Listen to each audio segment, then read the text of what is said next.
The health belief model helps us understand and explain how people perceive different things. The things people perceive are susceptibility, which is the likelihood of them getting a condition, the severity of the condition, which is how bad they think the condition can be, the perceived benefits of the medicine that will be prescribed for the illness, and finally the perceived barriers that the person will face in taking actions to help them.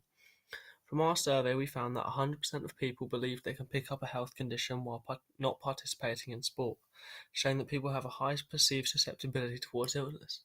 This is backed up by 50% of them also believing that the severity of the condition could be as harmful as 8 on a scale of 1 to 10, with 1 being not very harmful and 10 being very harmful. Finally, 100% of people stated that they would take advice given to them on how to improve from a condition, showing that people were quite perceptive of things that can go wrong. However, we asked a young and intelligent sample of people. The statistics might change if we ask a broader range of people.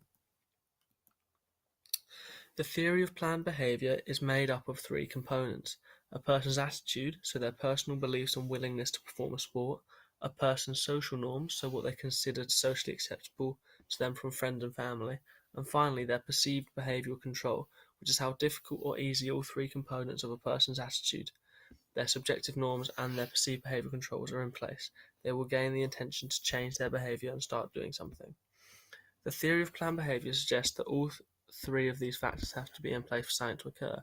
From our survey, we found that 75% of people said that their friends or family would be the most influential factor to their participation in exercise.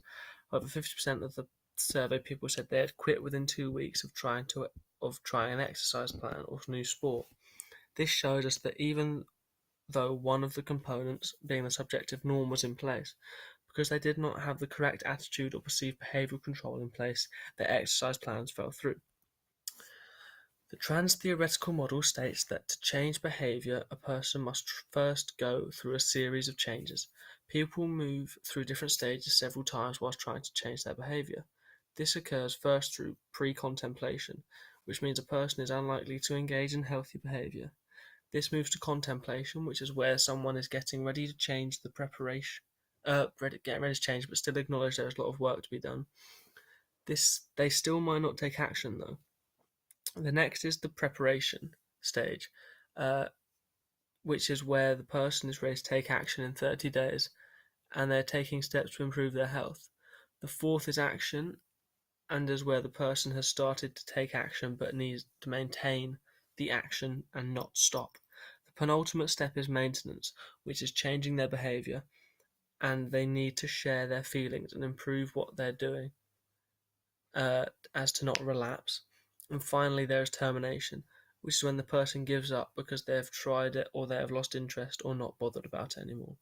The trans-theoretical model suggests it takes a chunk of time for someone to change their behavior and cannot be forced, but rather eased into a person's life. This is evident with the survey we took, as 75% of people stated that they had set themselves a training program to work to.